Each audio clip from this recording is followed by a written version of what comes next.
नमस्कार। प्रारब्ध पर आप सभी का स्वागत है। मैं अवनीश। चैनल को आपने सब्सक्राइब किया है, आपका बहुत-बहुत धन्यवाद। वीडियो को आप लाइक करते हैं और उसी हाँ के जी, साथ ज़रूर देखिए। शेयर भी करते हैं, लेकिन बेल आइकन को ज़रूर दबा लिया कीजिए ताकि किसी भी अपलोड की सूचना आप तक सीधे पहुंचे। आज हमारे साथ हैं सतीश सर।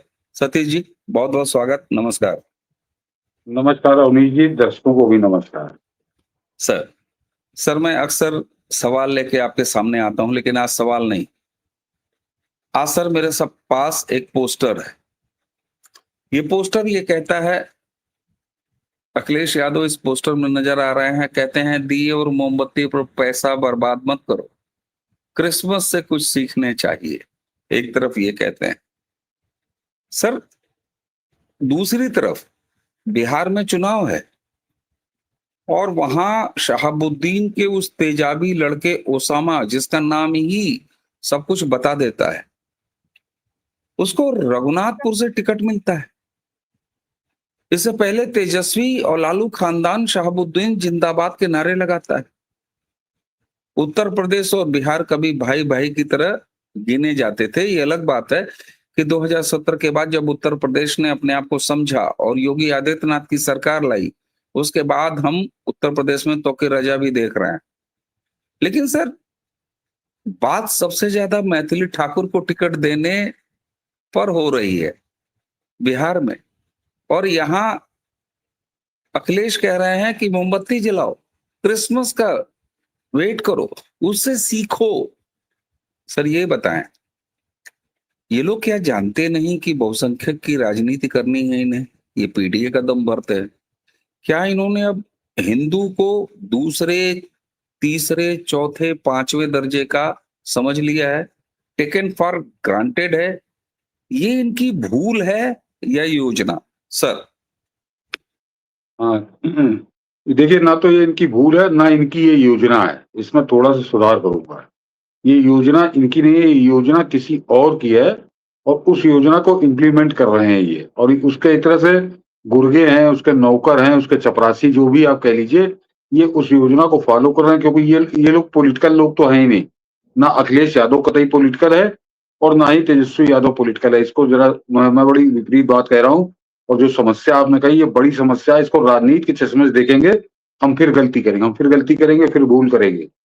और मैं दर्शकों को याद दिला दूं, जो सीनियर सिटीजन होंगे उनको याद होगा, नई पीढ़ी को तो याद भी नहीं होगा कि जिस समय नया मिलेनियम शुरू हो रहा था 2000, सन 2000, उससे पहले उससे पहले वेटिकन में पूरे दुनिया की जो मिशनरीज थी उनकी एक मीटिंग हुई थी और उस मीटिंग में एक सर्वसम्मति से एक प्रस्ताव पारित हुआ था।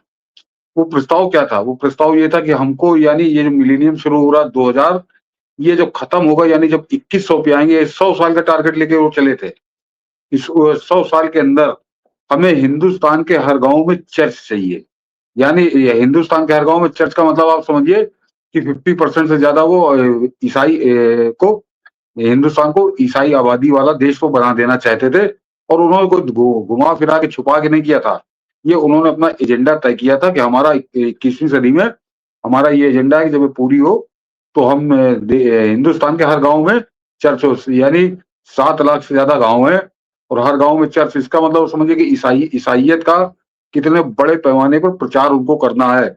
मैंने भी पढ़ा था तब तो मैं फील्ड में ही था और उसके बाद गाहे-बगाहे चीज़ें सामने आती जाती थी। तो मुझको ये उम्मीद कतई नहीं थी कि उनका वो प्रस्ताव जो है, उसका अभी चौथाई समय गुज़रा है। यानी 21वीं सदी की आप बात करिए, तो अभी 25 साल गुज़रे हैं, अभी 75 साल बाकी हैं। लेकिन पहले 75 साल में 25 साल जो हैं, जो ये सदी के, उसमें उन्होंने कितना आक्रामक तरीके से एक तरह से आक्रमण किया है आपके ऊपर, ये मैंने कल्पना नहीं की थी कि इतना भयानक आक्रमण होगा। और अवनीश जी, आप तो गोरखपुर में, कभी इधर आइए, लखनऊ आइए, तो आप चाहे मोहनलालगंज की साइड निकल जाइए या फिर आप कानपुर रोड पर निकल जाइए, आपको गाँवों के अंदर इनका बड़ा मिशनरीज का बड़ा सघन काम होता चल रहा है, लेकिन ज्यादा चर्चा में नहीं आते। और योगी आदित्यनाथ जब आए हैं उसके बाद से इनकी धरपकड़ शुरू हुई है, अन्यथा उससे पहले इनको फ्री फ्री हैंड था कि जैसा चाह रहे थे वैसा कर रहे थे। तो मोहनलालगंज, रायबरेली रोड पर जो मोहनलालगंज है, वहां पे तो स्थिति बड़ी दयनीय हो चुकी है। बड़ी संख्या में इन्होंने कन्वर्जन कराया। अब वहां कुछ लोग पकड़े जा रहे हैं, योगी आदित्यनाथ के आने के बाद से। ये हो क्यों रहा है? ये हो क्यों रहा, और ये बड़ा विस्तृत है। आज आपने ऐसा विषय छेड़ दिया कि मैं जरा दर्शक एक दूसरी चीज समझें। मनीष जी, योगी आदित्यनाथ कब बने थे उत्तर प्रदेश के मुख्यमंत्री? अभी दर्शकों की समझ में आ जाएगा। 2017। 2017 और आज है 2025। कितनी बार हिलेरी क्लिंटन और बिल क्लिंटन मिलने आए योगी आदित्यनाथ से? आपको याद आता है? बिल्कुल नहीं। मेरे ख्याल से एक बार भी नहीं। बिल्कुल नहीं। एक बार भी मिलने नहीं आए योगी आदित्यनाथ से। 8 साल से वो मुख्यमंत्री हैं और भूतो न भविष्यति ऐसा शासन कर रहे हैं। उनकी लोकप्रियता है। न बिल क्लिंटन आया, न हिलेरी क्लिंटन आई। क्यों मैं इसलिए पूछ रहा हूँ कि जरा याद करिए कि 2002 में जो भाजपा सत्ता से बाहर हुई, मुख्यमंत्री योगी आदित्यनाथ बने। उसके बाद बनी मुलायम सिंह की बनी थी। 2003 में बनी थी, 2007 तक चली थी। 3.5 साल मुलायम सिंह के और 2012 से 2017 अखिलेश के। इन 8.5 सालों के अंदर दर्शकों को कहूंगा जरा निकाल कर देखिए पुराना रिकॉर्ड कि हिलेरी क्लिंटन और बिल क्लिंटन कितनी बार मिलने आए थे अखिलेश यादव के साथ। खूब फोटो में छपी है, खूब अखबारों में खबरें आई हैं। तो ऐसा क्या था कि लगातार अखिलेश यादव से हिलेरी क्लिंटन भी मिल रही थी, बिल क्लिंटन भी मिल रहा था, लेकिन योगी आदित्यनाथ को 8 साल हो गए वो नहीं आए मिलने, क्योंकि उनका उल्लू यहाँ सीधा नहीं होगा। मैं बड़ी गूढ़ चीजों में ले जा रहा हूँ दर्शकों को आपके। और अखिलेश यादव पे इतना फिदा क्यों थे, जबकि अखिलेश यादव के समय में डेवलपमेंट का काम किया हुआ सब, और वो अपने क्लिंटन फाउंडेशन, जो बिल क्लिंटन फाउंडेशन वो बनाए हैं, उसके नाते वो मिलने आते थे। और इस बात को जरा ध्यान रखिएगा दर्शकों से कहूंगा कि हिलेरी क्लिंटन केवल बिल क्लिंटन की पत्नी नहीं है या वहां की एक राजनीतिक नहीं है अमेरिका की, वो डीप स्टेट का सबसे बड़ा खंबा है, डीप स्टेट का। और जो क्रिश्चियन मिशनरी है उनकी आंख का तारा है। तो वो हिडन एजेंडा वो कैसे चलाते थे, और कभी डायरेक्ट ये लोग ऑपरेट नहीं करते। इनका एक तरीका होता है कैसे इनके हैंड तय होते हैं। छठा हैंड ऑपरेट करता है, सातवां हैंड ऑपरेट करता है। तो अखिलेश यादव और मुलायम सिंह यादव पर क्या जादू उन्होंने फेरा था, ये आपको अखिलेश यादव के इस बयान पे ला रहा हूं जो अभी अभी आपको अवनीश जी ने दिखाया। कि ये जरा गौर करिए कि अचानक दीपावली से पहले अखिलेश यादव बेशर्मी की सारी सीमाएं लांघता है। और वो कह क्या रहा है, वो केवल दिए का विरोध नहीं कर रहा, दिए और मोमबत्ती का विरोध नहीं कर रहा, वो कह रहा है कि क्रिसमस से सीखो। यानी सीधा सीधा संदेश आपको ले जाकर क्रिश्चियनिटी की तरफ मोड़ रहा है। वो सनातन धर्म को मोड़ने का प्रयास कर रहा है कि आप ये दिया और बत्ती छोड़िए। दिवाली के पटाखों के दुश्मन तो बहुत पहले हो गए थे, अब ये इन्होंने दिया और मोमबत्ती भी मना किया और कहा क्रिश्चियनिटी सीखो। इसका जरा इसके कई अर्थ हैं अवनीश जी, कि पटाखे खत्म और दिया और मोमबत्ती खत्म। यानी आपका जो दीपावली जो पूरी दुनिया में जगमग होता था, उसको केवल आपके घर तक सीमित कर देना चाहते हैं। और अभी 25 साल गुजरे हैं, अभी 26वां साल लगेगा। यानी जो उनका टारगेट था मिशनरीज का, उसका अभी 1/4 समय गुजरा और इतने बेलगाम वो हो गए, इतने बेखौफ हो गए और इतने बेशर्म दलाल उनको हिंदुस्तान में मिल गए कि अब वो खुलकर आपको 25 साल बाद 25 साल के अंदर ये बता रहे हैं कि दिवाली आप अपने घर के अंदर मनाइए। आप दिया मत जलाइए, आप मोमबत्ती मत जलाइए। पटाखों के पीछे तो दुश्मन कई सालों से पड़े हुए हैं। अभी वो सुप्रीम कोर्ट को कुछ अकल आई है तो सुप्रीम कोर्ट ने उसको बदला है। तो ये दिवाली को कैद कर देने की आपके घर के अंदर, बाहर लोगों को पता न चले। वो जो मियाँ भाई लगा के लाउड स्पीकर सवेरे सवेरे लोगों को जगाते हैं, उनको कोई आपत्ति ना हो, उनको कोई महसूस ना हो कि देश में दिवाली भी मनाई जा रही है। और ये खाली अखिलेश यादव का कहानी नहीं है। आपको ध्यान होगा अवनीश जी, मैं दर्शकों को ये जो बड़े ब्रॉडर स्केल पे ले जा रहा हूँ, कि आपको याद होगा जो अशोक गहलोत, इस आदमी ने होली में रंग वाले दिन दफा 144 लगा दी थी। दफा 144 का मतलब आप होली नहीं खेलेंगे, ये सीधा सीधा आदेश ये था। सीधे नहीं कह सकता था, मुंह खोल के कह नहीं सकता था, झूठे पड़ते उसको कि आप रंग मत खेलो, बाहर मत निकलो। तो उसने कहा दफा 144 रहेगी पूरे जयपुर में, वो कई शहरों में उसने लगाई थी। और मेन होली वाले दिन लोग टोली बना के निकलते हैं, बड़ी बड़ी संख्या में निकलते हैं। वहां पे 5 आदमी एक साथ नहीं निकल सकते, तो निकलते तो उनको जेल भेज देने का कानून इस कांग्रेसी मुख्यमंत्री अशोक गहलोत ने बनाया था। तो ये उस परंपरा के लोग हैं। इनको राजनीतिक चश्मे से हम देखेंगे, ये राजनीति करेगा। 80% आबादी जो है उसके त्योहार का इतना जहरीला विरोध वो राजनेता नहीं कर सकता, राजनीति की तो कर ही नहीं सकता। चाहे जितना मूर्ख हो, वो ये काम नहीं करेगा जो काम अखिलेश यादव ने किया। तो ये उद्दंडता की सारी सीमाएं लांघे हैं, और ये भी कारण भी समझ लीजिए कि क्यों कर रहे हैं। ये राजनेता अपने आप को कहते जरूर मरेगा, एक तो राजनीति की नहीं है, दूसरे ये राजनीतिक रूप से अभी अपनी पारी समाप्त मान रहे हैं। ये अच्छे से जान चुके हैं कि जब केंद्र की बात आती है तो नरेंद्र मोदी को हराना इनका सपना, मतलब सपने से भी आगे कोई चीज हो, ये सपना देख रहे हैं, इनके इनके बस का नहीं है कि नरेंद्र मोदी को ये अपदस्थ कर सकें उस कुर्सी से। और वही हालत उत्तर प्रदेश में है।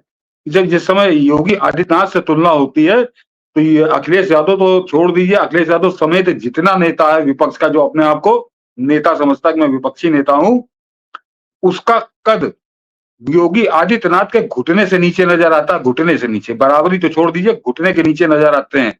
तो ये अपना अपना राजनीतिक भविष्य तो ये देख रहे हैं कि अब इनका क्या होना है। अब ये कुछ और धंधे पे लगे हैं, राजनीति का चादर ओढ़े हैं, राजनीति की नकाब पहने हैं, और उसके अंदर ये मिशनरीज के दलाल बन के काम कर रहे हैं। अन्यथा कोई कारण नहीं। मैं एक बार दीपावली पर भी टिप्पणी से लेता, इसने कहा कि आपको क्रिसमस से सीखना चाहिए। यानी ये बता रहा है कि क्रिसमस दीपावली से ज्यादा श्रेष्ठ त्योहार है। और जो मैं अब तो इधर में नहीं निकलता हूँ, जब ये बड़े सक्रिय थे 2014 तक 17 तक, जब तक ये मुख्यमंत्री था, मैं फील्ड में भी जाता था, तो वो ईसाई मिशनरियों का केवल एक ही बहुत कंडा है, वो यही तो समझाते हैं गांव गांव जाकर, जो देहात के लोग हैं, अनपढ़ लोग हैं या भोले भाले लोग हैं, कि हिंदू धर्म से बहुत श्रेष्ठ है ईसाइयत, कि ईसा मसीह तुम्हारे सारे देवी देवताओं से श्रेष्ठ हैं। और उस काम को अब एक हिंदू के मुंह से, और उस हिंदू के मुंह से जो एक समूह का नेता तो है ही है, चाहे वो मुसलमान कह लीजिए, हिंदुओं का एक वर्ग है, यादवों का अपने आप को नेता कहता है, अब ये उनके मुंह से भी कहलवा रहे हैं। तो ये जो अखिलेश यादव ने कहा है, ये रणनीति जो है, ये मिशनरीज की रणनीति है। ये उनके गुलाम है, उनके नौकर हैं, उनके चपरासी हैं, ये बताएंगे। ये केवल अखिलेश यादव के दिमाग की उपज नहीं, क्योंकि जो हिंदू है, जो सनातनी व्यक्ति है, और खासकर यादव समुदाय से, यादव समुदाय हमारे यहाँ मतलब भगवान कृष्ण के वंशज कहा जाता है उनको। बिल्कुल सर। और वहां का एक व्यक्ति इतनी बेशर्मी के साथ खुलकर आकर माइक पे कह रहा है कि तो दिया मत जलाओ, माइक मोमबत्ती मत जलाओ। तो ये है स्थिति जो मेरी समझ में आता है, ये बड़ी लार्जर कॉन्स्पिरेसी है, जिसका एक हिस्सा है ये आदमी। बिल्कुल सर। और यहाँ जो आपने बात कही ना, मैंने कुछ देर पहले एक वीडियो किया अपने यहाँ, और मैंने इसी को समझने का, डिकोड करने का प्रयास किया। और आपने जो एक बात कही है, राजनीतिक लड़ाई है ही नहीं। अरे भाई, नरेंद्र मोदी से तुम्हें राजनीतिक लड़ाई लड़नी है तो लड़ो ना। क्या हम एक साथ एक राजनीतिक युद्ध और धर्म युद्ध तब मैं कहता हूं जब सनातन को मिटाने की बात करने वाले वो राहुल गांधी और इंडिया अलायंस तेजस्वी इनके साथ हैं। बिहार चुनाव में हमने देखा सर, एसआईआर के खिलाफ जब यात्रा चल रही थी राहुल गांधी की, तो एक ही मंच पर स्टालिन को इकट्ठा किया, एक ही मंच पर तेजस्वी को इकट्ठा किया। वो तेजस्वी जिसकी पत्नी ईसाई है, घोषित ईसाई है, उसके अलावा चन्नी क्रिप्टो क्रिश्चियन, उसको इकट्ठा किया। क्या सर अब हम दो लड़ाइयां लड़ रहे हैं? आपने जो कहा कि ये राजनीतिक लड़ाई है ही नहीं, और वाकई हमने आज एक्स पर देखा सर, इन्हीं अखिलेश यादव के नीचे लोग लिख रहे हैं, उन्हीं के स्वजातीय लिख रहे हैं। मैंने पोस्ट भी किया है कि भैया ये क्या हो गया, तुमको नहीं समझ पा रहे हो। सर, क्या हम एक ही समय एक धर्म युद्ध लड़ रहे हैं जो सनातन के खिलाफ है, और जिसके चेहरे हैं राहुल गांधी की अगुवाई में तेजस्वी से लेके अखिलेश, और दूसरी तरफ नरेंद्र मोदी से लड़ते हुए राजनीतिक लड़ाई। वो लड़ाई तो छोटी दिखती है, सनातन से ये लड़ाई बड़ी दिखती है सर। मैं दो मोर्चे पे नहीं लड़ रहे, हम एक ही मोर्चे पे लड़ रहे हैं अवनीश जी। और वो जो मैंने अभी आपको बताया, समझाया, दर्शक समझे कि वो जो है वो केवल हम ईसाई मिशनरी से लड़ रहे हैं। जो मुस्लिम सांप्रदायिकता हमको नजर आती है, ये कठमुल्ले आके बवाल करने लगते हैं, दंगा करने लगते हैं, हमको लगता है ये बड़ा चेहरा है क्योंकि इनकी संख्या ज्यादा, इनका उपद्रव ज्यादा चर्चा में आ जाता है। ये उस तरह से काम नहीं करते जैसे मिशनरीज करती हैं, वो जड़ों में सेंध लगा रही हैं। तो उसका कारण समझिए, और मिशनरीज इनको एक तरह से समर्थन दे रही हैं। अभी जो मुस्लिम सांप्रदायिकता जिसकी हम लोग बात कर रहे हैं, उसका कारण मैं बता रहा हूँ, लार्जर स्केल पर उदाहरण के साथ समझाता हूँ। कि वो जानते हैं अच्छे से, वो इस बात को बहुत अच्छे से जानते हैं कि मुसलमान अगर इनके ऊपर हावी हो जाए हिंदुओं पर, तो ये ज्यादा नंगई और ज्यादा उजड़ता से ये सनातन धर्म का नुकसान करेंगे या हानि करेंगे। लेकिन उनको इसकी कोई चिंता नहीं है, उसकी वजह है, और उसकी वजह ये है कि जो 57 देश हैं इस्लामी, हिंदू पूरी दुनिया में 57 इस्लामी मुल्क हैं। एक मुल्क का मुझे नाम बताइए जो अमेरिका के तलुए नहीं चाटता हो, अपनी जबान से उसके जूते ना साफ करता हो। तो उसको मालूम है कि ये मुसलमान हो जाएंगे, कोई फर्क नहीं पड़ेगा उनको, क्योंकि उसको मालूम है कि एक 58वां जुड़ जाएगा, ये भी मेरे ये तलुए जूते हमारे जो है अपने जबान से साफ करेगा।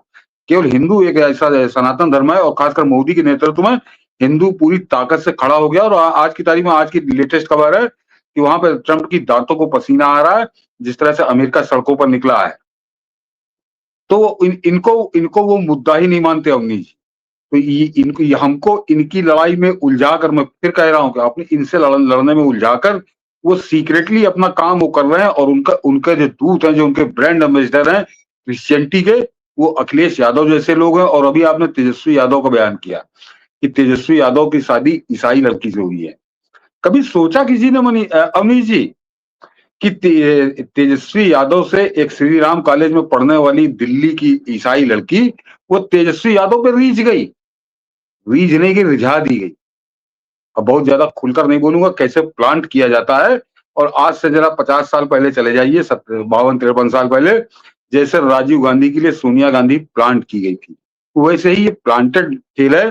वो एक तरह से आपको पूरी तरह से अपना अभी उनको तो 75 साल अभी बाकी हैं। ये तो केवल उनका शुरुआती दौर है, शुरुआती 25 साल है, जहां पर वो एक तरह से अपनी घूंटे बिछा रहे हैं, अपने मोहरे तैनात कर रहे हैं। उनमें से एक तेजस्वी यादव भी है। वो और उसामा उसामा की जो बात आपने की, तो मैंने कहा ना कि इनको ये उनके लिए नॉन एंटिटी है, जो बड़ी ताकत है, बड़ी संस्था है जो कब्जा करना चाहती है हिंदुस्तान पे। उसको मालूम है कि इनको तो जैसे 57 को जूते लगा रहे हैं, वैसे 58 हो जाएंगे, इनको भी लगाएंगे। तो वो उसके लिए मुद्दा नहीं है, वो चाहे जैसा मारेगा। और आपको इस सामने बता दूं कि थोड़ा हल्के फुल्के तो छोड़ दीजिए, इराक जो बड़ी ताकत हुआ करता था, उसको कुत्ता बना दिया। किस तरह से मारा सद्दाम हुसैन को सबने देखा है।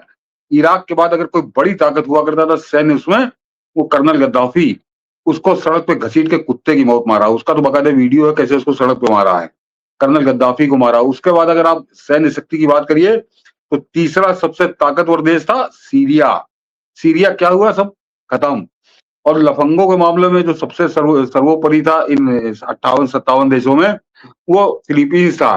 तो फिलीपींस को उसने इजराइल के साथ कैसा कुचलवाया है कि उसको कम से कम इस सदी में तो फिलीपींस नहीं पनपेगा, बिल्कुल तय है। तो वो अच्छा, पाकिस्तान जो अपने आप को परमाणु बम बताता है, वो कैसा चाकरी कर रहा है पिछले 50-60 साल से अमेरिका की। तो उनको कतई परेशानी नहीं है कि यहाँ पर ये आगे बढ़ेंगे। ये जिस दिन आगे बढ़ेंगे, जिस दिन इनके पास ताकत आएगी, उस दिन वो इनको सुअर बनाना शुरू कर देगा। अभी वो इनको बढ़ा रहा ताकि हिंदुत्व का नुकसान हो। ये होता है ना कि बड़े दुश्मन के साथ लड़ना हो तो छोटा दुश्मन भी अपना दोस्त बन जाता है। तो अभी इनको मिलाकर इनको चलना है। लेकिन ये बड़ी साजिश जो है, कल अखिलेश यादव के उस बयान के बाद जब मैं बड़े लंबे तक देर तक सोचता रहा, तब मेरी समझ में आया कि ये जो है एक बड़ा खतरा है। और अखिलेश यादव का इतनी बेशर्मी पे उतर आना, इसका मतलब मामला अब बहुत आगे बढ़ चुका है। यानी ये आदमी अपना राजनीतिक कैरियर दांव पे लगा रहा है अवनीश जी। मेरे ख्याल से किसी हिंदू से बात कर लीजिए, कोई हिंदू आपको दिवाली दिवाली पर दिया जलाने का तो विरोध करता नहीं मिलेगा। तो ये 80% हिंदुओं को नाराज करने की कीमत पर उनकी चाकरी बजा रहा है, उनकी नौकरी कर रहा है। तो ये बड़ा खेल है, बड़ा लेन देन है। ये एजेंसियां लगेंगी, ये जो होगा तो आगे कभी खुलेगा, लेकिन फिलहाल ये बड़ा खतरा है। बिल्कुल सर। और सबसे बड़ा खतरा है यहाँ मैंने जो कहा था ना, धर्म युद्ध सर, एक राजनीतिक युद्ध होता है जो तो भाई ठीक है, नरेंद्र मोदी के खिलाफ तुम चुनाव लड़ना चाहते हो, लड़ो, लड़के जीत लो। लेकिन अब सवाल ये होता है सर कि हम हमेशा एक समाधान की बात जरूर करना चाहते हैं, हम समस्या लेके चले आते हैं। आपने उस समस्या को इतने बढ़िया से डिफाइन कर दिया। सवाल ये होता है सर कि क्या हम तैयार हैं? उनकी तैयारी पूरी है, क्या हम तैयार हैं? हाँ, हम पूरी तरह तैयार हैं और पूरी तरह पलट के वार कर रहे हैं। और मैंने जो पहला सवाल पूछा था दर्शकों से, उसका जवाब जो कहूंगा जरा ढूंढिएगा कि पिछले 8 साल से 17 से 2025 हिलेरी क्लिंटन और बिल क्लिंटन मिलने योगी आदित्यनाथ से क्यों नहीं आए, जबकि वो लोग तो बताते हैं हम तो एनजीओ है हमारा, क्लिंटन फाउंडेशन है, हम तो जनता के लिए काम करते हैं, जनहित के काम करते हैं। तो योगी आदित्यनाथ के पास भी आते, ये तो पावरफुल है, 2/3 बहुमत के साथ नहीं आए। तो ये क्यों नहीं आई, इसका मतलब उनको समझ में आ गया कि यहाँ पे अब उनकी दाल नहीं गलेगी, इस वजह से वो नहीं आते। या आप अन्य जितने विदेशी आते थे जो इस धंधे में लगे हैं, किसी दिन लिस्ट निकाल के बैठूंगा, एक अलग बताऊंगा आपको, वो सब गधे के सिर से सींग की तरह गायब हैं। और कमोवेश यही स्थिति प्रधानमंत्री मोदी ने कर दी है। प्रधानमंत्री मोदी और योगी आदित्यनाथ दो चेहरे ऐसे हैं जो पलटकर शेर का सवा शेर बनकर जवाब दे रहे हैं इन ईसाई मिशनरियों को। ये आप इंटरनेशनल कूटनीति छोड़ दीजिए। और कैसे दे रहे हैं, योगी आदित्यनाथ तो 24 घंटे भगवा चोले में रहते हैं, और कोई हिंदू पर्व ऐसा नहीं जिसमें वो पूरे नतमस्तक ना होते हो। आज भी हम लोग जब बात कर रहे हैं तो वो अयोध्या में दीपोत्सव कर रहे हैं। जरा दर्शकों को याद करिए, योगी आदित्यनाथ के उत्तर प्रदेश की सत्ता में बैठने से पहले अयोध्या में कैसे होती थी दिवाली। अयोध्या अंधेरे में डूबी रहती थी और एक दबा पिछड़ा कुचला क्षेत्र होता था, जिला भी नहीं होता था। और 7 साल के अंदर कैसा काया पलट हुआ, वो एक इतिहास है, समझिए। तो वो योगी आदित्यनाथ तो बिल्कुल डंका बजा के, जैसे होता है ना कि डंका के साथ बगा गाजे बाजे के साथ, वो तो ऐलान कर रहे हैं कि हिंदुत्व का सबसे बड़ा चेहरा मैं हूं और सनातन धर्म का चेहरा मैं हूं और बहुत मजबूत हूं। तो एक जवाब मिल रहा है उनको उत्तर प्रदेश से। और दूसरे नरेंद्र मोदी, तो मैं अवनीश जी, मैं अक्सर कहता हूं कि पिछले 2000 साल में, 2000 साल में यानी दो जब से 21वीं शताब्दी कहेंगे ना इसको, 21वीं शताब्दी नहीं बल्कि सहस्त्राब्दी अगर आप कहें, कि जब 1900, मतलब उलझ गया, 2000 साल का बात समझिए कि हाँ, जिस समय ईसा पूर्व जो खत्म हुआ और ईसा के बाद जो एडी शुरू हुआ आफ्टर डेथ, तब से लेकर अब तक मैं चैलेंज करता हूँ, अपने दर्शकों से कहता हूँ कि जरा आप एक प्रयास करिएगा कि जरा देखिएगा कि कौन ऐसा शासक आया इस देश के अंदर पिछले 2000 साल में जिसने इतने मंदिरों का निर्माण कराया है, उनका पुनरुद्धार कराया, और इतनी बड़ी रकम उसने धर्म कर्म पे खर्चा की है। और थोड़ा सा उदाहरण देता हूँ कि जैसे आप केदारनाथ पे 12-14 हजार करोड़ से बन रहा है वो एक्सप्रेसवे। और इसके अलावा वो 50,000 करोड़ से रेल मार्ग से जुड़ रहा है केदारनाथ, जिसपे काम शुरू हो चुका है, उसमें समय लगेगा। तो 50,000 करोड़ केवल केदारनाथ की रेल यात्रा, और 14,000 करोड़ वो मार्ग, यानी 64,000 करोड़ तो केवल भगवान शंकर के एक धाम को चरणों में है। उसके बाद चाहे आप काशी आ जाइए, अयोध्या कम से कम 1,00,000-1.5 लाख करोड़ का इन्वेस्टमेंट तो हो चुका। और अयोध्या तो मैं पहले भी घूमा, तो अयोध्या का तो चेहरा बदला, पहचान नहीं पाएंगे आप, वो स्थिति हो गई अयोध्या की। और अब बाबा की नजर गई है मथुरा पे। ये कृष्ण का वंशज बताता है अपने आप को अखिलेश यादव, लेकिन मथुरा भी आने वाले दिनों में आपको लगेगा कि हाँ, ये कोई भगवान कृष्ण का जन्म स्थान है और ये हिंदुओं का सर्वोच्च तीर्थों में से एक है। उज्जैन में लाइन लगी हुई है कि किस तरह से देश के सर्वोच्च शासक ने कैसे व्यक्तिगत रुचि लेकर किस तरह से पुनरुद्धार नहीं किया, बल्कि चेहरा बदल दिया है।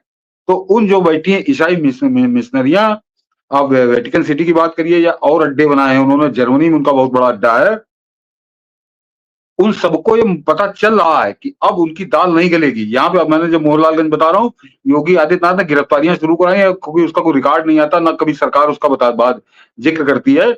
हजारों लोग गिरफ्तार होकर जेल के शिक्षकों के पीछे हैं जो ईसाइयत का झंडा लिए घूम रहे थे। तो पलट के जवाब जो आपका सवाल था अवनीश जी, पलट के जवाब तो बड़ा प्रचंड दिया जा रहा है, लेकिन केवल इतनी मदद हम आप कर सकते हैं, जो दर्शक हमारे वो कर सकते हैं कि अभी कम से कम कसम खा लीजिए, मैं फिर कह रहा हूं कसम खा लीजिए कि अभी योगी आदित्यनाथ हो या मोदी हो या फिर उनके और जो चैन के, कि इनको अभी कम से कम 20 साल हमें और सत्ता में रखना है, तब इनका नाश होगा, तब इनका हास होगा और इनके जबड़े टूटेंगे जो हिंदुस्तान को नोचने खसोटने चबाने के लिए बेताब हो रहे हैं।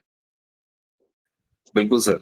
और आपने जो अंत में बात कही, मैं हमेशा बड़ी विनम्रता से सर कहता हूं कि ये 2 उंगलियों से जो क्रांति कर रहे हैं, सनातन के हाथों में पत्थर नहीं होते। सनातन के हाथों में ये 2 उंगलियां हैं। एक उंगली से हम लोकतंत्र की स्याही लगवाते हैं और दूसरे उंगली से ईवीएम दबाते हैं। साल दर साल, हर 5 साल के बाद ये सत्ता की निरंतरता अगर आएगी तो उससे ये सारा कुछ हो जाएगा। और सर, आपने जिस तरीके से समस्या के नए एंगल और अखिलेश बाबू अब जिस रास्ते पर आप चल पड़े हैं, अब आप आज के सतीश सर के साथ इस वीडियो को देखने के बाद दर्शक, आप कल्पना कीजिए कि अखिलेश अब एक पादरी के भेष में है।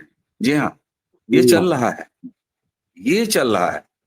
और खुल के कहते हैं, साहब आप जिस रास्ते पर चल पड़े हैं, लेकिन सतीश सर वहीं आपने जो उम्मीद दिखाई है, मैं हमेशा समाधान की बात करता हूं। लोग कहते हैं कि समस्या पे आपने बात कर दिया, सब कुछ हमें पता है, हम करें क्या? हम करें उंगलियां। सर, बस आपकी अंतिम टिप्पणी सर। नहीं, केवल मैंने योगी आदित्यनाथ और प्रधानमंत्री मोदी, ये तो सर्वोच्च पे ही है। उसके अलावा मोदी की बात करिए तो मोदी एक टीम खड़ी कर रहे हैं पूरे हिंदुस्तान के अंदर।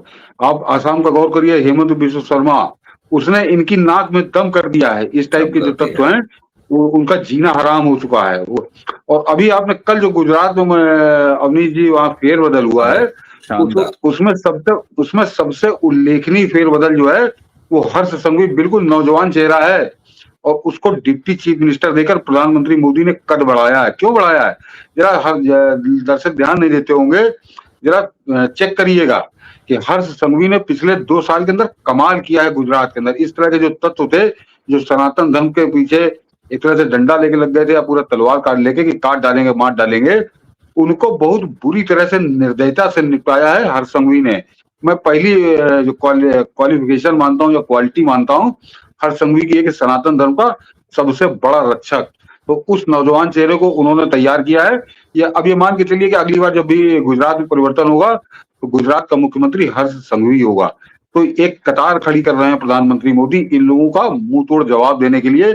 हमारी आपकी भूमिका केवल इतनी है कि उनके इस पूरी प्रक्रिया को कहीं डिस्टर्ब ना होने दें और भरपूर आंख बंद कर समर्थन दीजिए। और मैं एक बात अवनीश जी चलते चलते कह दूं कि ऐसा नहीं है कि केवल धर्म के नाम पर आपको वोट करना है। चाहे जिस पैमाने पर, आर्थिक पैमाने पर, रक्षा के पैमाने पर, खेल कूद के पैमाने पर, चाहे जिस पैमाने पर तुलना कर लीजिए, तो मोदी आपको वो शासन दे रहे हैं जो 70 साल में कभी नहीं मिला था। एक तरह से वो भी चेहरा बदला है। तो ऐसा नहीं कि केवल वो धर्म के नाम पर कोई लोगों को बेवकूफ बनाकर वोट मांग रहे हैं। वो सारे वो काम कर रहे हैं जो 70 साल में कांग्रेस कभी नहीं कर पाई, वो अकेले कर रहे हैं। और उसके साथ साथ ये प्रक्रिया चल रही है। तो ऐसे लोगों को अगर हमने धोखा दिया या इनको साथ नहीं दिया तो इतिहास हमें माफ नहीं करेगा। बिल्कुल सर, इतिहास हमें कभी माफ नहीं करेगा। और जो लोकतंत्र का मॉडल हमने अपनाया है, इसमें आपको इसी तरह चलना है। सर, आपने जिस सरल तरीके से ये सारी बातें, खतरा, साजिश, समाधान और आगे का मनोबल, इन सारे अध्यायों को आपने समेटा है सर। मुझे लगता है कि दर्शकों, इसके बाद मुझे अब इस वीडियो के अंत में सिर्फ इतना कहना है, चैनल आपने सब्सक्राइब कर रखा है, आपका बहुत बहुत धन्यवाद। वीडियो आप लाइक करते हैं, इसके लिए भी धन्यवाद। वीडियो को शेयर करते रहिए और ये सबसे पहले आपको सूचना मिले कि सतीश सर प्रारब्ध पर कब आ रहे हैं, इसके लिए बेल आइकन जरूर दबाइए। सर, प्रारब्ध की तरफ से आपको बहुत बहुत धन्यवाद। हमेशा आपका स्नेह मिलता है। तो दर्शकों, इसी के साथ आज की ये चर्चा यहीं समाप्त करेंगे। मुझे और सतीश सर दोनों को आज्ञा दीजिए। नमस्कार, प्रणाम, जय जय श्री राम। जय जय श्री राम।